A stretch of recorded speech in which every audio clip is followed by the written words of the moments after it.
Olá, seja bem-vindo, seja bem-vinda ao canal do Professor João Neto. Atendendo aos pedidos dos seguidores do canal, daremos início a uma série de análise das obras do PAS, Programa de Avaliação Seriada da UNB, Universidade de Brasília. Neste vídeo, nós vamos fazer a análise de uma obra textual. Será a primeira experiência. Se você gostar e quiser mais, deixe nos comentários, curta o vídeo e se percebemos, portanto, que ao desejo do público que continuemos e avancemos, faremos mais avaliações, inclusive das obras mais complexas. Ok? Vamos lá, eu estou aqui com a matriz de referência do programa, da segunda etapa do subprograma 2019-2021, onde nós encontramos as obras que serão objeto de conhecimento nesta etapa. E nós podemos perceber aqui, portanto, que uma dessas obras é o texto da Constituição Federal, no seu capítulo 2, o capítulo 2, Direitos Fundamentais, artigo 6º. É sobre ele que nós vamos falar neste vídeo. Para começar, primeiro nós precisamos nos perguntar o que é a Constituição, ou o que é uma Constituição. Todo esse material que eu estou apresentando aqui no vídeo, vou deixar aqui na descrição para que você possa clicar, acessar e acompanhar. Se você não estiver conseguindo enxergar pelo vídeo, você pode baixar esse material e acessá-lo para acompanhar a explicação. Muito bem. Aqui diz assim: de todas as leis que existem em um país, a Constituição é a mais importante delas. É a norma que trata justamente da elaboração das outras leis, como devem ser feitas, por quem e etc. E do conteúdo mínimo que essas outras normas devem ter. Falando de forma bem clara, a Constituição é a principal lei de um país. É ela que determina o que o país é, como ele vai funcionar. É como se fosse a certidão de nascimento. Por exemplo, é a própria Constituição que dá o nome de um país. A Constituição são as normas que vão reger todas as outras normas. A Constituição tem uma história muito interessante. Por que surgiu a Constituição? Antes da Constituição, nós tínhamos o absolutismo. O rei mandava em tudo, ele era absoluto. Então, o que ele desejasse, ele publicava em forma de decretos. Com as revoluções burguesas, ou seja, quando a burguesia se revoltou contra o autoritarismo do rei, ela entendeu que precisava colocar um freio no poder de quem fosse governar. E então surgiu a ideia de Constituição, no sentido que é uma lei elaborada teoricamente por toda a população, teoricamente porque não vai ser direto, vai ser através dos representantes. Então, a sociedade, através dos seus representantes eleitos, elabora um conjunto de regras que todos, inclusive quem está no poder, quem está no governo, deve obedecer. Assim, quando a gente vive, por exemplo, em uma república como o Brasil, ao eleger os governantes, presidente, deputados, senadores, eles não podem fazer o que eles simplesmente desejarem. Eles têm que cumprir as regras que estão na Constituição. Então, ela é a principal lei de um país. Por exemplo, digamos que um determinado deputado faça um projeto de lei e nesse projeto de lei ele diz: caso alguém seja pego roubando, se for branco, terá uma pena de 10 anos. Se for negro, terá uma pena de 20 anos. Ele não poderá propor esta lei, ou se ele propor, ela não será aprovada, Porque a Constituição diz que todos são iguais perante a lei, todos devem ser tratados de forma igualitária. Então, se ele está propondo pena diferente para um branco e para um negro, ele não está fazendo o que a Constituição determina. Ele não está sendo igualitário. Logo, ele não pode provar, o Congresso não pode analisar esse projeto de lei porque ele vai contra a Constituição, que é a lei maior. Quem avalia isso? Para isso, a Constituição determina um órgão chamado STF, Supremo Tribunal Federal. A função dele é verificar se o que está sendo feito no país está de acordo com a Constituição. Então, se um deputado propõe uma lei como essa que eu dei de exemplo, é papel do STF dizer essa lei é inconstitucional, ou seja, ela vai contra a Constituição, ela não pode ser aprovada. Então, rapidamente falando, a Constituição é essa lei. A Constituição que nós temos no Brasil é a Constituição de 1988. O Brasil já teve várias constituições e em outro momento eu poderia abordar um pouco sobre a história da Constituição, por que é assim, como que ela é mudada e tudo mais. Acontece que a última que nós temos e que está em vigor é a de 1988, que foi feita por uma Assembleia Constituinte. O que é uma Assembleia Constituinte? Você elege representantes, que são chamados de deputados constituintes, que não são os mesmos deputados federais dos mandatos regulares, é algo extraordinário. Você elege essa Assembleia Constituinte e esses representantes, esses deputados constituintes, eles vão elaborar o texto e votar o texto dessa que vai ser a norma, a regra maior do país, ok? Aqui está a Constituição, no site do Planalto, do governo federal, você pode acessar pelo seu computador diretamente, ou pelo link que eu vou deixar aqui, e ela tem subdivisões. Por exemplo, aqui nós estamos no título 2º, dos direitos e garantias fundamentais. E a outra subdivisão, que são os capítulos. Capítulo 1, dos direitos e deveres individuais e coletivos. Bom, temos o artigo 5º, que caiu na fase anterior, e agora o artigo 6º, que será cobrado nessa segunda fase. O artigo 6º, ele afirma o seguinte: são direitos sociais a educação, a saúde, a alimentação, o trabalho, a moradia, o transporte, o lazer, a segurança, a previdência social, a proteção à maternidade e à infância, a assistência aos desamparados na forma desta Constituição. Você não precisa decorar isso. É claro que a prova não é de decoreba. Ela não quer saber se você decorou. Ela quer saber se você sabe interpretar. E provavelmente questões da Constituição cairão com os outros textos, como a própria matriz já afirma, em conjunto com a Declaração de Direitos Humanos, a Lei da Maria da Penha, entre outros. Então, cada palavra dessa é um conceito, o qual você precisa ter conhecimento. Mas o principal, o mais importante, está aqui. São direitos sociais.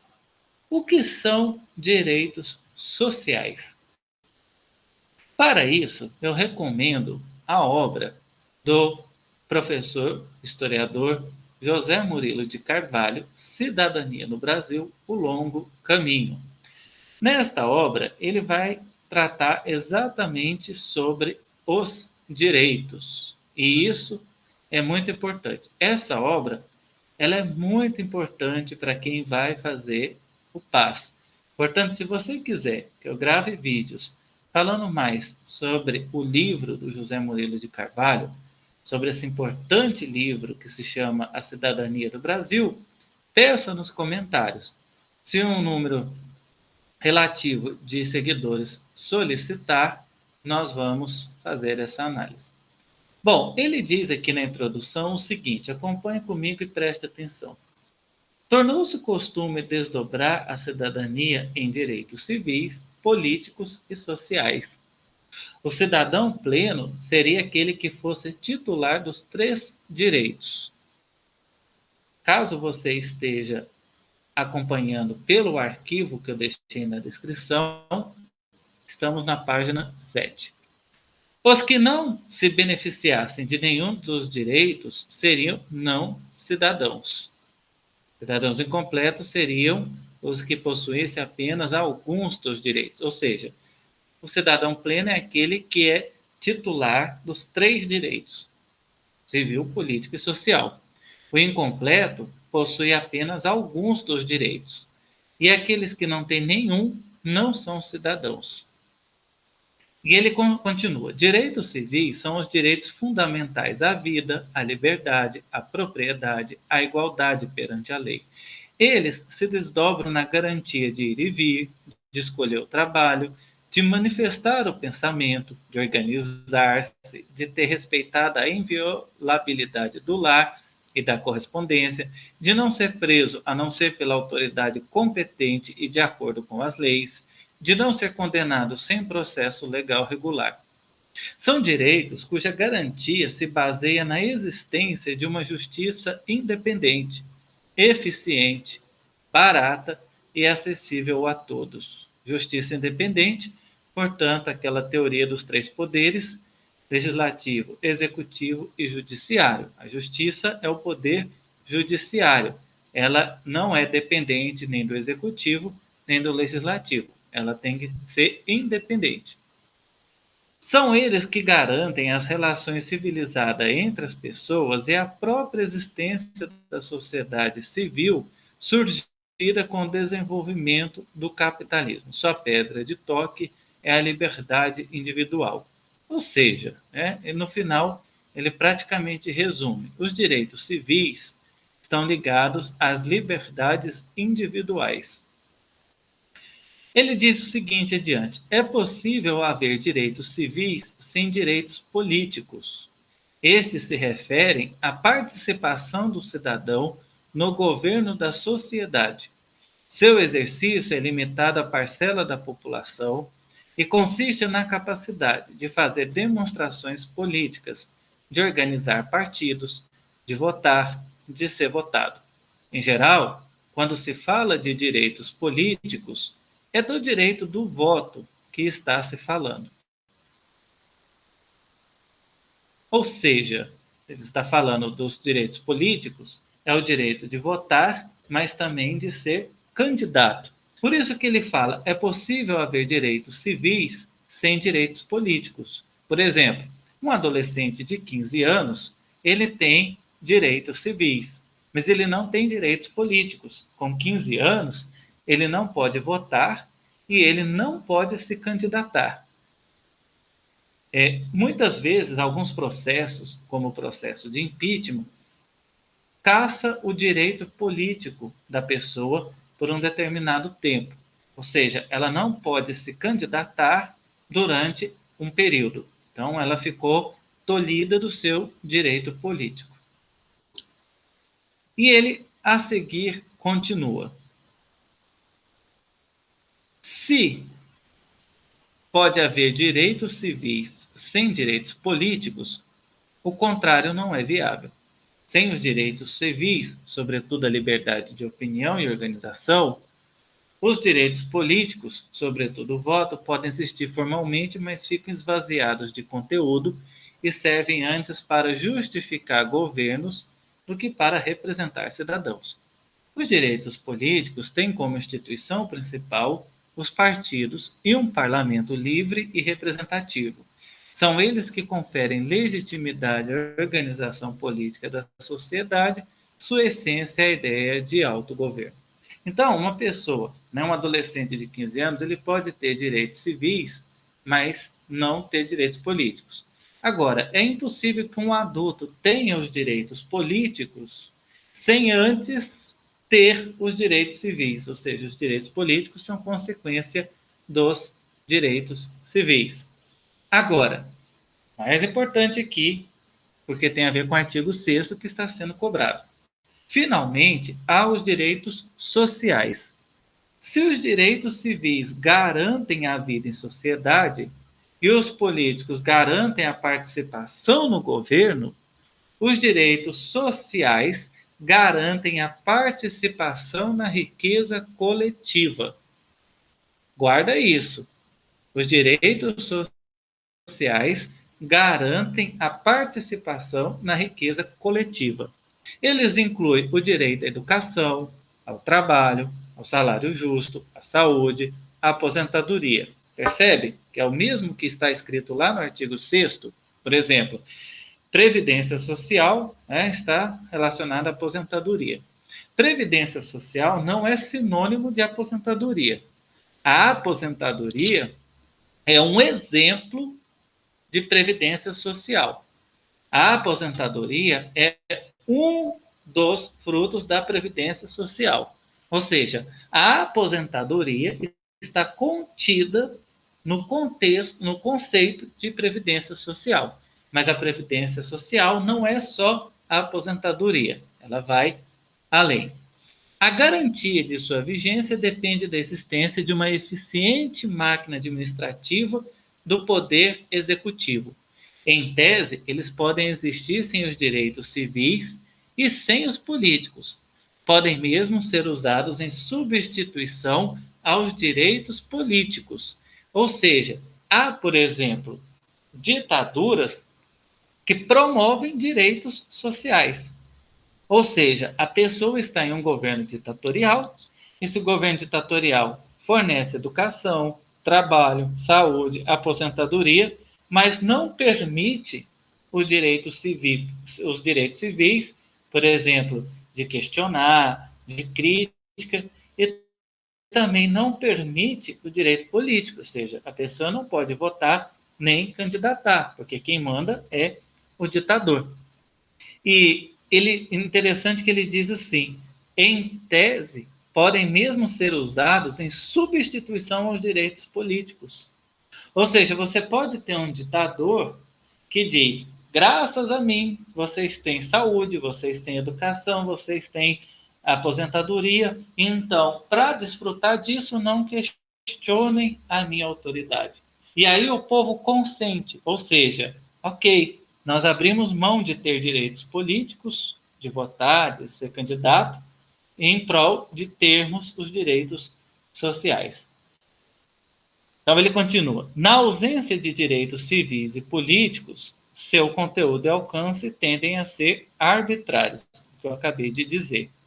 Os direitos sociais permitem às sociedades politicamente organizadas reduzir os excessos de desigualdade produzidos pelo capitalismo e garantir um mínimo de bem-estar para todos. A ideia central em que se baseiam é a da justiça social. Então, existem vários tipos de direito social, de capitalismo. Você pode ter um capitalismo sem nenhum controle do Estado. Um capitalismo, sim, seria como um cachorro raivoso solto, porque os ricos vão se tornando cada vez mais ricos e os pobres vão se tornando cada vez mais pobres. Por exemplo, nas finanças, se diz que 1/3 da sua renda, você deve gastar até 1/3 da sua renda com aluguel. Então, imagina uma pessoa que ganha R$ 1.200 por mês. Ela pode ter, mais ou menos, então, até um aluguel de até R$ 400. E depois, o restante, os outros R$ 800, ela vai gastar para a sua sobrevivência, com alimentação, vestuário, lazer, transporte.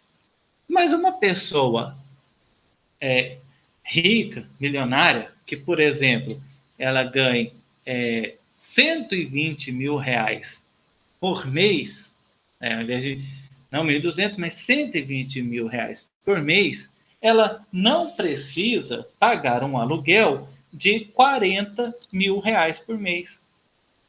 Ou seja, ela não precisa de uma casa de 40 mil reais por mês. Ela pode morar numa casa de 10 mil reais. Então, ela vai sobrar dentro desse 1/3, 30 mil reais. É um dinheiro que aquele que ganha 1.200 não tem. Então, esse dinheiro que o que já é rico tem, ele pode usar para quê? Para investir e produzir mais riqueza. Por isso que a gente tem que tomar muito cuidado quando se fala, quando se romantiza o conceito de empreendedorismo. Porque é muito diferente alguém que tem uma renda maior empreender do que alguém que tem a renda totalmente comprometida. Percebeu a diferença? É muito diferente uma pessoa que já ganha 120 mil reais ter uma sobra para empreender, para investir, do que uma pessoa que ganha 1.200 reais. Então, quando você deixa o capitalismo solto, aquele que já ganha muito vai investir cada vez mais e vai ficar cada vez mais rico. E aquele que ganha pouco, ele não vai ter dinheiro para investir. E aí ele vai sempre aumentando apenas as despesas dele. Né? Por exemplo, ele tem 1.200 reais, mas e ele vive com aquilo. Mas se ele tem um filho, ele vai ter uma despesa a mais, ganhando os mesmos 1.200 reais. Então é aí que entram os direitos sociais.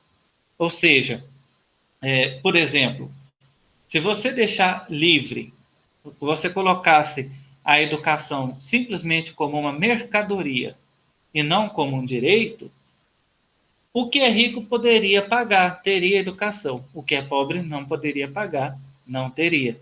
Por isso que a educação não pode ser uma mercadoria, ela tem que ser um direito. O que significa que, independentemente da renda, aquele cidadão vai ter acesso à educação. Como? Então entra o papel do Estado. Quem garante os direitos sociais é o Estado. Então, ele vai prover educação para a população, a educação pública. Independentemente da sua renda, você vai ter acesso a ela. É isso que está no texto da Constituição. Trabalho, salário e o que diz o texto. Ele continua, aqui a sua explicação. Se eu continuar, o vídeo vai ficar muito longo. Então, caso você deseje que a gente aprofunde nessa explicação, coloque aqui nos comentários que nós vamos aprofundar essa explicação, ok? Então, é por isso que o texto diz: são direitos sociais a educação, a saúde, a alimentação, o trabalho, a moradia, o transporte, o lazer, a segurança, a previdência social, a proteção à maternidade e à infância e assistência aos desamparados. Como lá já na matriz informa que esse texto, essa obra, vai estar sendo cobrada junto com os direitos humanos e a Lei Maria da Penha, nós já sabemos que a segurança e a proteção à maternidade e à infância é que também serão destacados aqui. Portanto, se você quiser que a gente aprofunde, coloque aí nos comentários e se vocês pedirem, eu farei mais vídeos falando sobre isso, ok? Então, se você achou esse trabalho relevante, curta o vídeo, se inscreva no canal, ative o sininho. Se você recebeu pelo WhatsApp, abra no aplicativo do YouTube para poder fazer tudo isso que ajuda o canal. Compartilhe nos grupos, compartilhe com seus amigos, porque quanto mais pessoas interagirem, mais vídeos faremos. Inclusive, vamos analisar aquelas obras mais complexas, ok? Então é isso. Muito obrigado pela sua audiência e até o próximo vídeo.